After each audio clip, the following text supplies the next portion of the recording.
Las manos tras el cristal.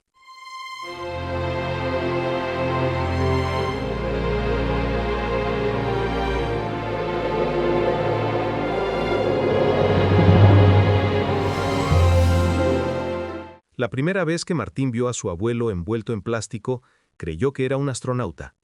Tenía 6 años y acababan de explicarle en el colegio, antes de que lo cerraran, que los astronautas necesitaban trajes especiales para no morir en el espacio. El abuelo Ernesto también necesitaba un traje especial, pero no para viajar a las estrellas, sino para seguir aquí, en la Tierra, en esa habitación del hospital que olía a desinfectante y miedo. ¿Por qué no puedo tocarlo?, preguntó Martín, apretando la mano de su madre. Ella no respondió. Se quedó mirando al anciano tras el cristal, con los ojos vidriosos, intentando controlar el temblor de su barbilla. El abuelo también los miraba. Levantó la mano despacio como si pesara toneladas y la apoyó contra el vidrio. Martín corrió y puso la suya del otro lado. Las palmas se encontraron separadas por un centímetro imposible de atravesar. En esos días nadie sabía nada con certeza. Los médicos movían la cabeza, los políticos hablaban en la televisión con palabras vacías, las calles se vaciaban como si el mundo se estuviera apagando. La gente moría sola, sin despedidas, sin rituales.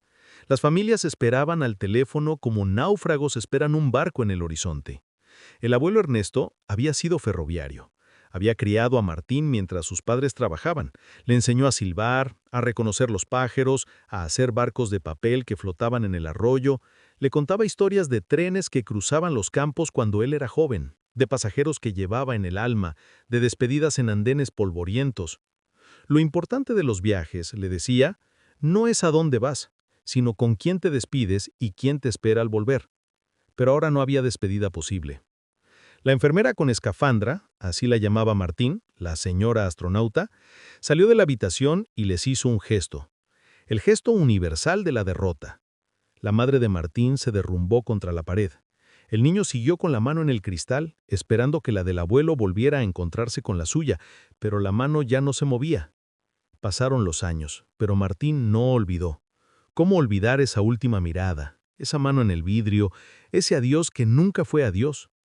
Creció con un agujero en el pecho, una tristeza que lo acompañaba como una sombra, especialmente en primavera, cuando los pájaros que el abuelo le enseñó a reconocer volvían a cantar. A los 16 años Martín empezó a tener pesadillas. Soñaba que corría por pasillos de hospital, buscando una puerta que nunca encontraba. Soñaba que gritaba el nombre del abuelo, pero no le salía la voz.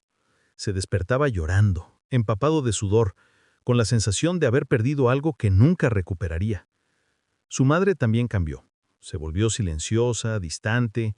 Guardaba las fotos del abuelo en una caja de zapatos porque no podía verlas sin desmoronarse. En las cenas había siempre un vacío en la mesa, un lugar que nadie ocupaba pero que todos sentían.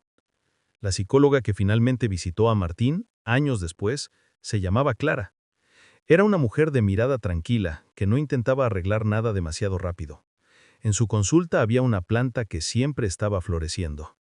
El duelo no resuelto es como un tren que se detuvo en mitad del camino. No llegó a la estación. Necesitamos ayudarte a que ese tren complete el viaje. Martín aprendió que su dolor tenía nombre. Duelo complicado, trauma de pérdida ambigua, tristeza congelada. Pero también aprendió que el dolor no era enemigo, sino territorio que había que atravesar, no evitar. Clara le propuso algo que le pareció extraño al principio: escribirle una carta al abuelo. Decirle todo lo que no pudo decirle ese día. Martín tardó semanas en encontrar las palabras.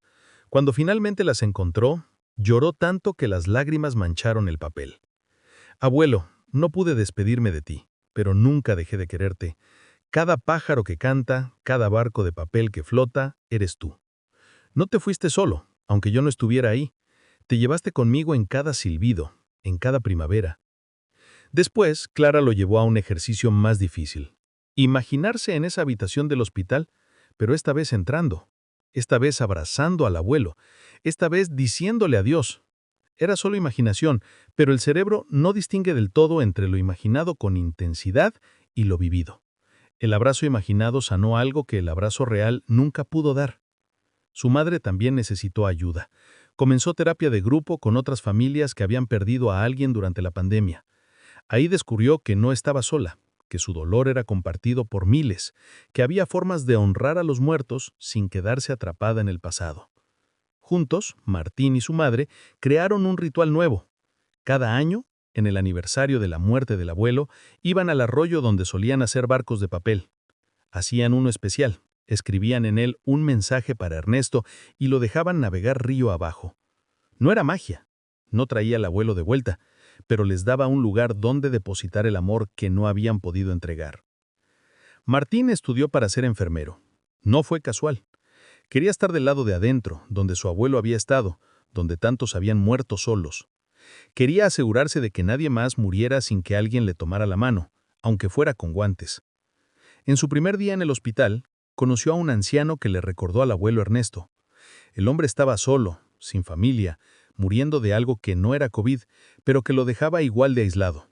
Martín se sentó junto a él, le tomó la mano y le habló de trenes, de pájaros, de viajes y despedidas.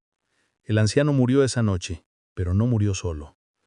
A veces el dolor no se resuelve, se transforma, se convierte en propósito, en memoria viva, en la decisión de que el sufrimiento propio sirva para aliviar el sufrimiento ajeno. La tristeza de Martín no desapareció del todo, probablemente nunca desaparecería, pero aprendió a llevarla como se lleva una cicatriz, con respeto, sin vergüenza, sabiendo que es la marca de haber amado profundamente.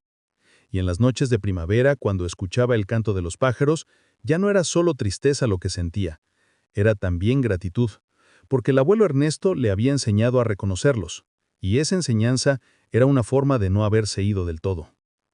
Si eres un niño o un adulto que perdió a alguien sin despedirse, si la pandemia te robó ese último abrazo, quiero decirte algo que Martín tardó años en comprender. El amor no necesita despedida para seguir existiendo. No pudiste estar ahí, no fue tu culpa. Fue una tragedia colectiva, un terremoto invisible que separó a millones de personas de sus seres queridos. Pero el amor que sentías, ese amor sigue vivo en ti. Está en los recuerdos, en las lecciones que te dieron, en la forma en que te cambiaron. Para sanar, tal vez necesites esto. Permiso para llorar. El duelo no tiene calendario. Llora cuando lo necesites, sin vergüenza. Crear rituales propios. Si no hubo funeral, crea tu propia ceremonia. Escribe una carta, planta un árbol, enciende una vela. Habla de ellos. No los entierres en el silencio. Cuenta sus historias. Pronuncia sus nombres. Busca ayuda profesional. La terapia no es señal de debilidad, sino de valentía. El duelo complicado es real y tratable. Permítete ser feliz. Ellos no querrían que vivieras en tristeza perpetua. Honra su memoria viviendo plenamente. El abuelo Ernesto tenía razón. Lo importante no es solo el viaje, sino las despedidas y los reencuentros. Si no pudiste despedirte entonces, puedes hacerlo ahora, a tu manera, en tu tiempo. Y recuerda, ellos no murieron solos en su corazón. Llevaban tu amor con ellos como un abrigo invisible contra el frío de esa soledad terrible. Ese amor es más fuerte que cualquier virus, más duradero que cualquier cristal que nos separe. Ese amor al final es lo único que queda, y es suficiente.